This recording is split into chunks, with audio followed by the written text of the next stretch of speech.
Boom BAP Breaks Volume 1.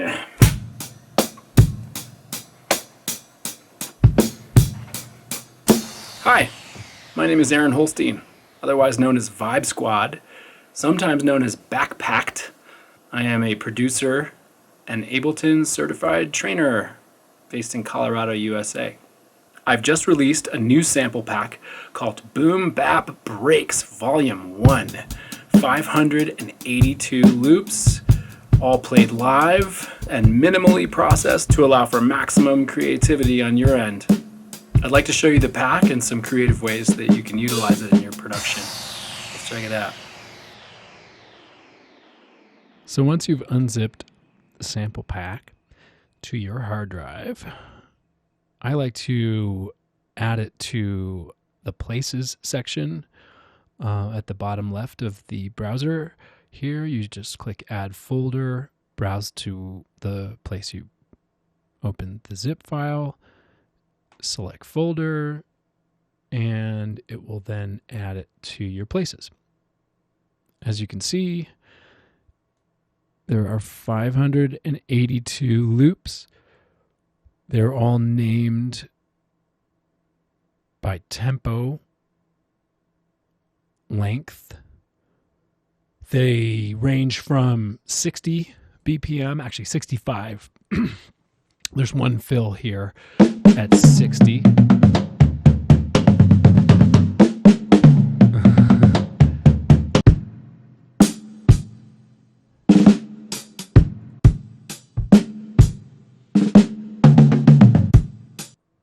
As you go up through the tempos,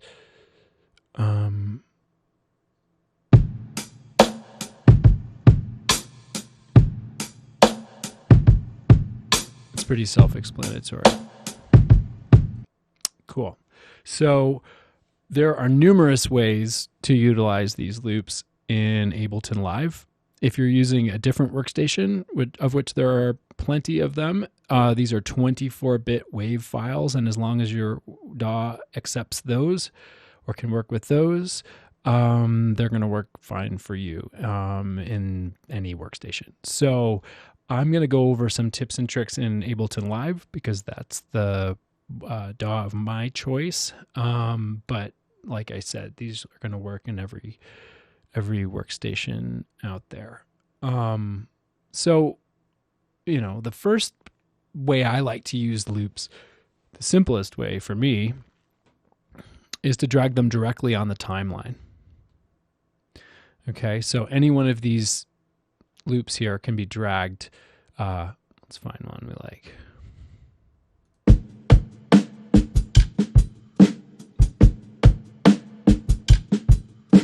Okay, so if I just drag that onto the timeline, it will warp automatically. Almost all the time it's correct. It might warp at double or half time occasionally, in which case you can adjust that down here, and I'll show you how to do it. Well, right now you can just divide by 2 or multiply by 2, and Live will treat the loop as if its native tempo is that new segment BPM tempo in this numerical box right here by my cursor. Okay, so that's how you get them onto the timeline. I'm going to demonstrate this one that I dragged in earlier, 72 BPM beat here, and I'm going to take my global tempo down to 72 to match to start. These other channels have been muted,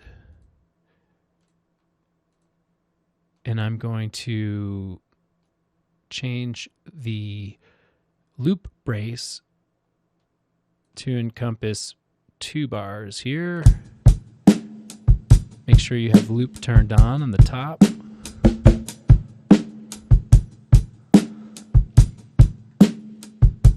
And so you can use these loops, you know, literally is what I would call using it in that way. Just drag it on the timeline at the tempo that was recorded, and it sounds, you know, just pretty much like the way it sounded in my headphones when I was recording it. There are some things you can do right away from the sample window here at the bottom. By double-clicking on the clip itself, it'll bring up the sample window. If you want to switch back to the view where the effects are, you can double-click on the header of the file. And if you want to see, again, the sample window, you can double-click on the sample. So down here in the loop window,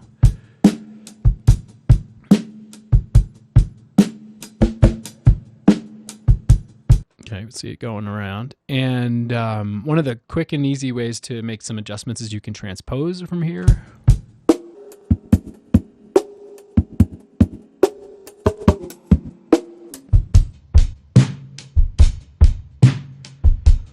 So that can be fun right there. Sometimes the nature of pitching, transposing the sample can make each hit sound a little too long. And so in this section under the warp, segment BPM, and the warp method, which we have on beats mode right now, which is the most appropriate mode for beats, obviously named apropos. And you can preserve the transients. You can select musical time related segments, or I'll leave it on transients. And then down here, what will happen if you stretch it beyond the tempo that it was originally played is it has to stretch each segment in a realistic way to give the illusion that the beat is being slowed down. So this mode it defaults to this mode here, which is a kind of forward and back reverse cycle thing. But you can have it just play the hit and stop afterwards.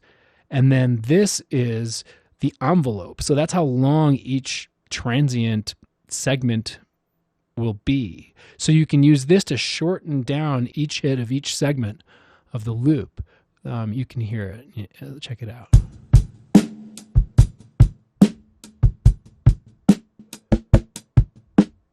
So yeah, really short values.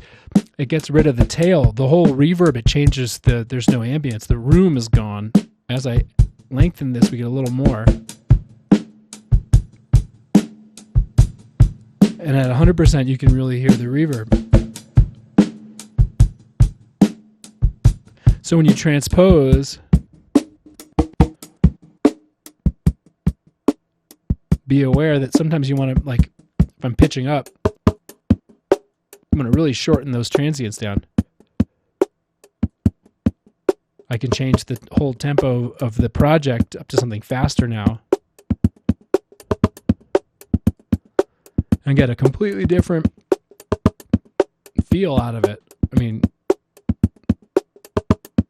obviously 45 BPM faster. But hopefully that's some food for thought. By changing the transpose, works the same way going down. Kind of like a gated sound. Because if I go really long, well, it kind of helps when you slow down, because now there's more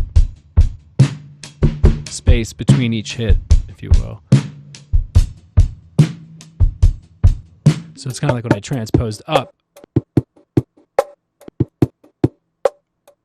there was some benefit to changing the transient envelope.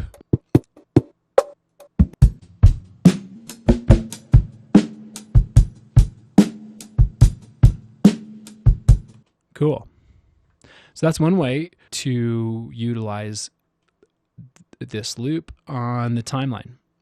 Now, of course, you can bring any of these into session mode and play them right here using the session mode tools or session view. I prefer to work in arrangement view, and it's just for my own workflow. So I have a lot more that I tend to do on this view with a loop. So let me show you a couple of those things. One when you create a new MIDI channel, I know I'm just right-clicking in this gray area right here and selecting Insert New MIDI Channel, MIDI Track. Now, if you double-click on the header here and read this, what it says down here, it says drop an instrument or sample here. Well, let's do that. We'll take our loop, drop it right there where it says drop sample here.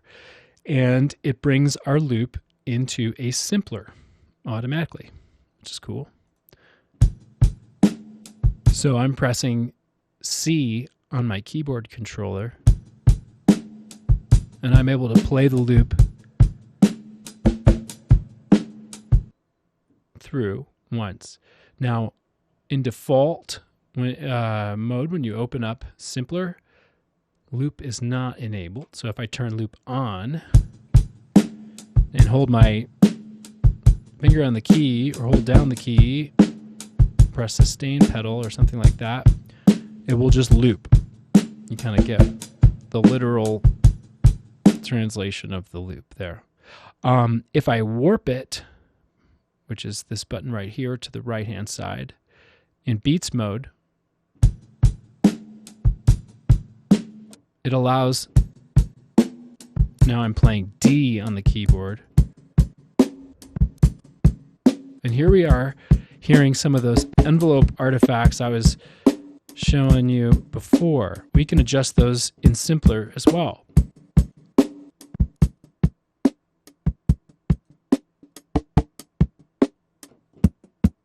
So I'm pitching up the sample, but I've taken the transient envelopes down to 20 from 100, so we get much shorter hits. Okay, cool. Another fun way to utilize the sample in Simpler is to switch from classic mode to slice mode. Slice mode chops the loop into single segments.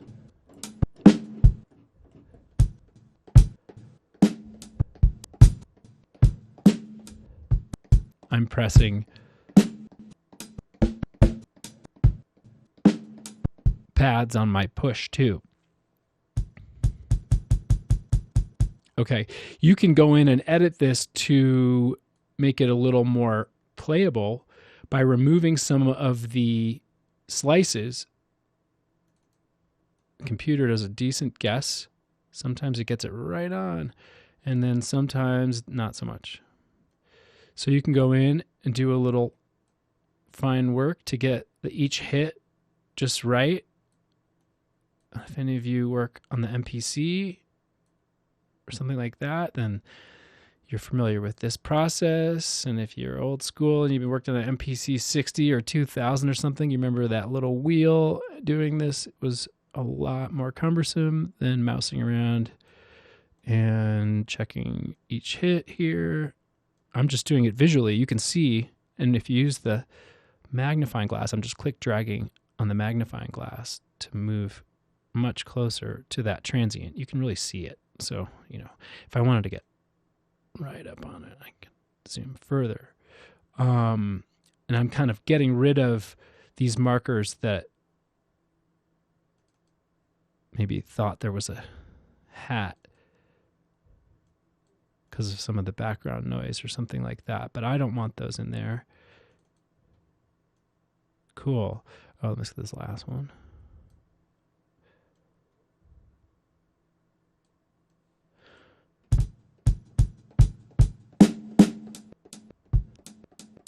So this one still has a little bit of the tail end.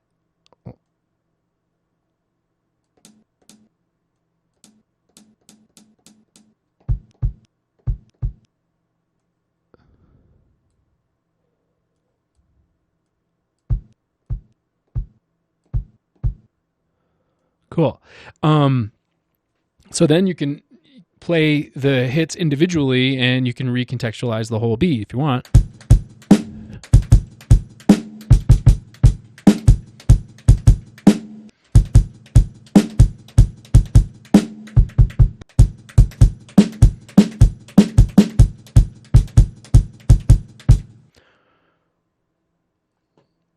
I press capture, it actually recorded that whole thing. It probably won't even be in tempo here, but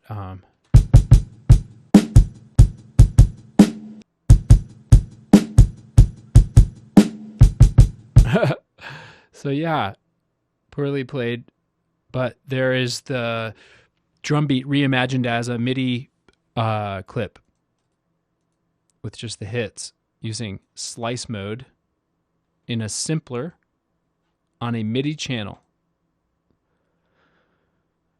That's another really cool way to do this. So just to review how we got it there, I'm going to say insert MIDI track, right? And then down here it says drop instrument or sample here. I'm going to drag any of them. They will immediately create a simpler.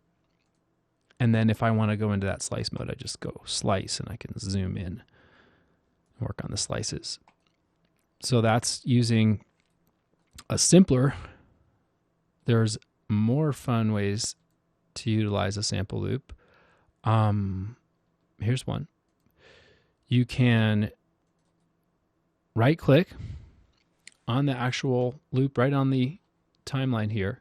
And there's a few very powerful things that you can do straight from this dialog here. I can select slice to new MIDI track, and the little dialog pops up. It says create one slice per transient, warp marker, bar, and these particular note values. Let's just keep it on transient. That was the default. And there's a bunch of presets built in, and then there are some pretty interesting ones that you may want to experiment with in here. These will do kind of like effects on the way that it chops up the beat. But let's just use the built-in preserved warped timing, yes, and say okay. Now what that does is it makes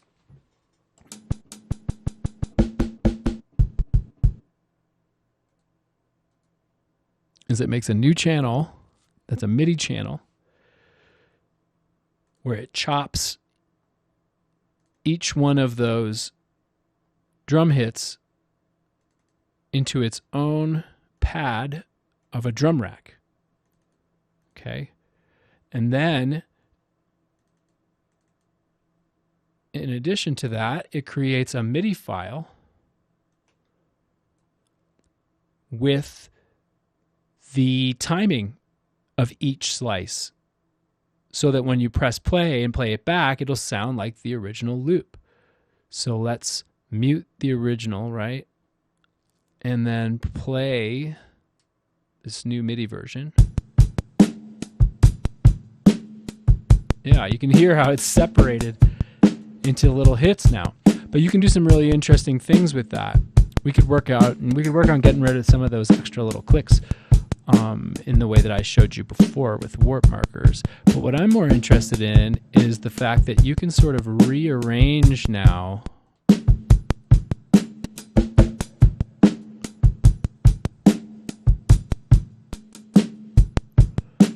however you want.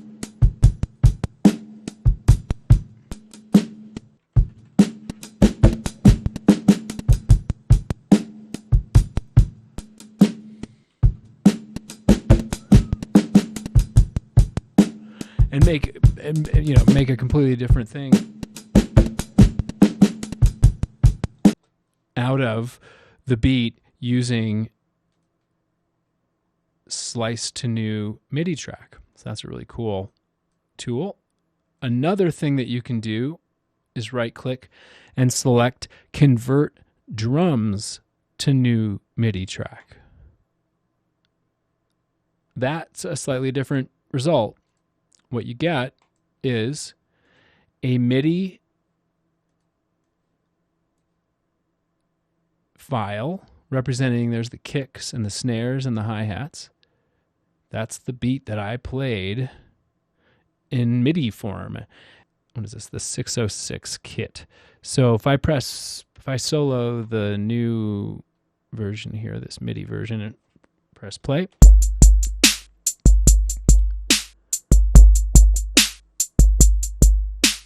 So that's using this drum rack to play my MIDI performance. Another thing that you can do that's really cool that I like to do, is that if I am adding in other parts to go with my beat, let's say I want to add in shaker using MIDI. So I'm going to say insert MIDI channel. I'm going to go find a shaker sample in the library. So I'm just going to type shake. I might have to type shaker. I was feeling lazy. All right. There. Let's use that as the sound. And so once again, new MIDI channel that I created, it says drop an instrument or sample here. You can just take that shaker, drag it right there. It creates the simpler, right, containing the instrument. Cool. And so if I want to just draw in my performance for the shaker, create a new MIDI clip. And on PC, I pushed Shift Control M. And then I'm going to double click on it. And I'm just going to draw in. Yeah. I think what I want is something like this. Yeah.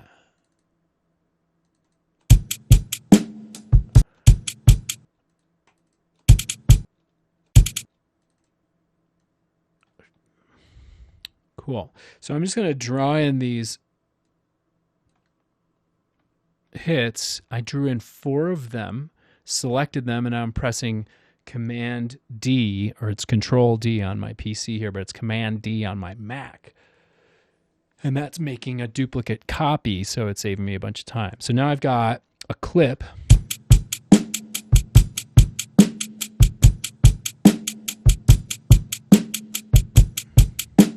And it's playing along with my beat. Now, I'm going to use this beat down here. I'm going to drag it up by the other one because there's tons of them on here. And some of them are sloppier than others. And I mean that in a very loving way. Super sloppy beats are beautiful. You know, that's what makes it feel, that's what gives it the feel. You know, grid beats don't have that essence to them. They can be cool for whatever other reasons, but they definitely don't have a feel, human feel. The mistakes, and in my drumming, there's going to be a lot of mistakes. You can see right here on the timeline how late some things are. That's going to really affect the feel. Let's listen to this beat. It's a very late sounding beat.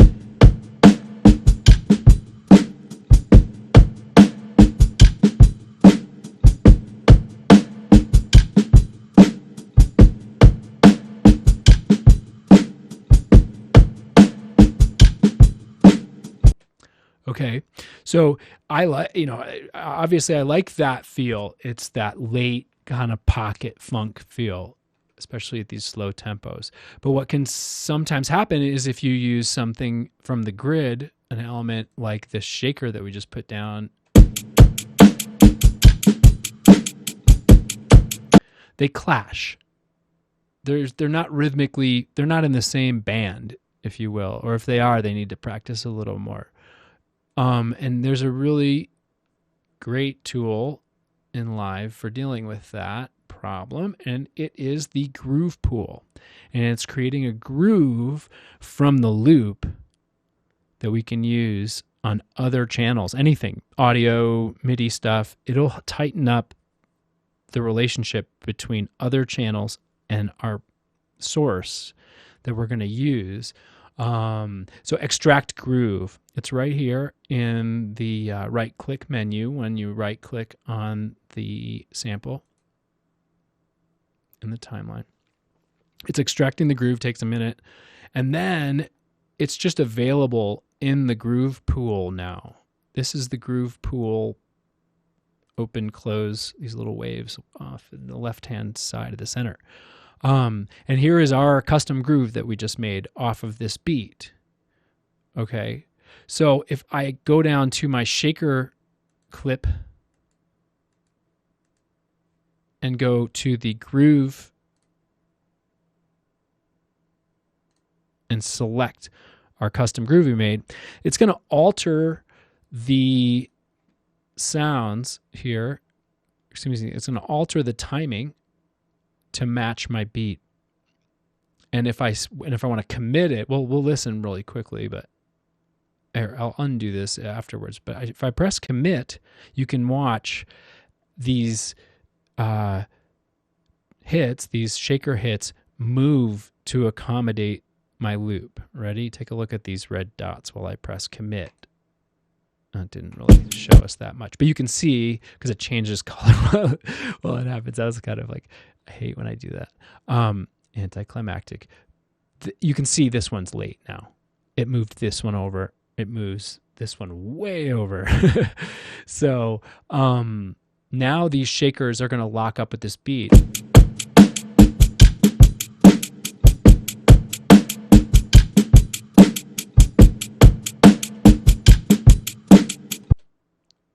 And you can, I'm going to uncommit that. Let's see, how can I, oh yeah, so I'm going to go up to undo commit groove and get back to the original version, because in an uncommitted state, you can use a percentage of this timing. You don't need to use it at full strength. So sometimes you want to apply it.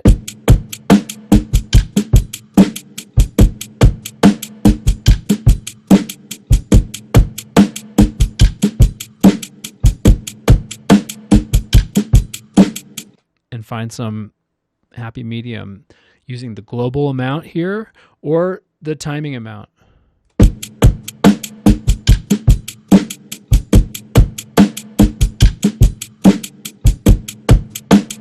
Timing amount will only apply to this one groove, so if you have a bunch of them, it won't apply to everything. The global amount percentage, and it can go over 100% to 130%, which is really, I guess, pulls the hits beyond.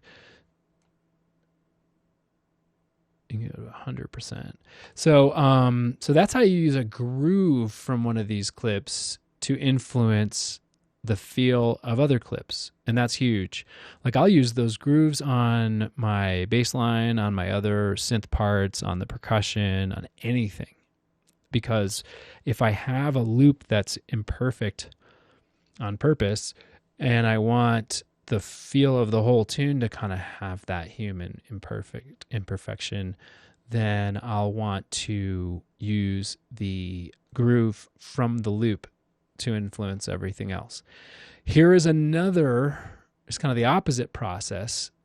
If the imperfection of that beat isn't working or it's too extreme, then going in and hand warping the loop a little bit more than Live does automatically is a great way of getting a handle on that. So a quick way to do it is grab one of the accented beats, the down beats.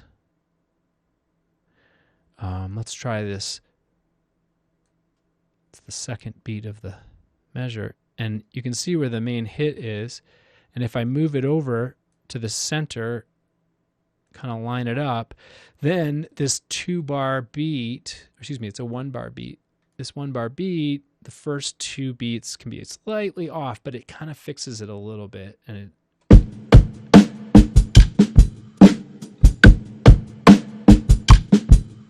lines up better with the click. So if I take that off, listen to the way it kind of flams with the click. So by using the warp markers, I can tighten up these beats and get them to behave more on the grid. So if it sounds too floppy and if it's got too much human being feel in it, then you can use additional warp markers to tighten it up, get that same sound. Still imperfect, it's still a little sloppy, but it's tighter to the grid, and other hits from the music will line up potentially better utilizing that.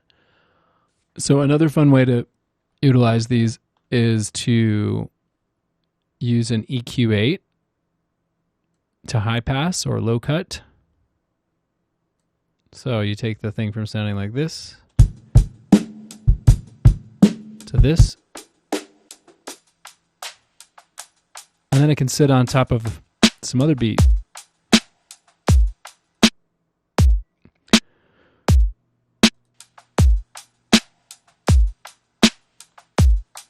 And if you group all those together,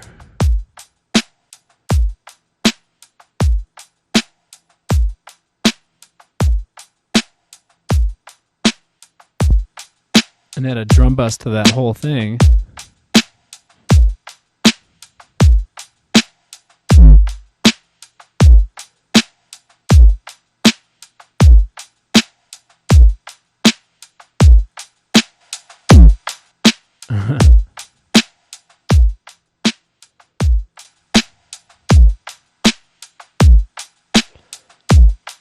so here's a group with a kick from Kick 2 from Sonic Academy, which is a cool VST plugin, and a snare from my 2001 snares pack, and a really simple MIDI clip for each, right? And they would sound like this on their own.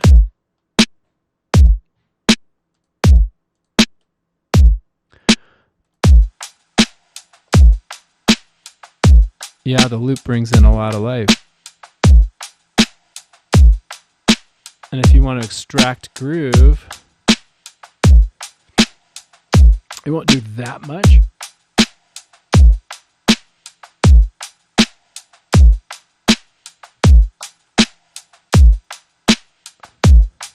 But if the kick pattern was a little different, maybe like...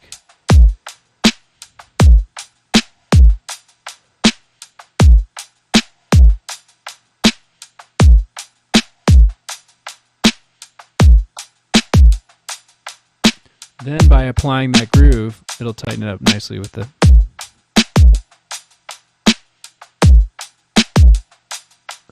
beat. So now that kick drum is kind of borrowing that bit of feel from this clip,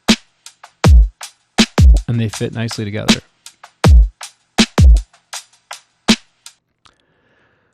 So yeah, hours of fun. I hope you enjoy this pack.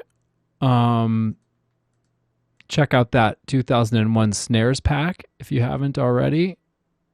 And there you have it. Boom Bap Breaks Volume 1, 582 beats for $10. The link is in the description. Thanks everybody. Bye.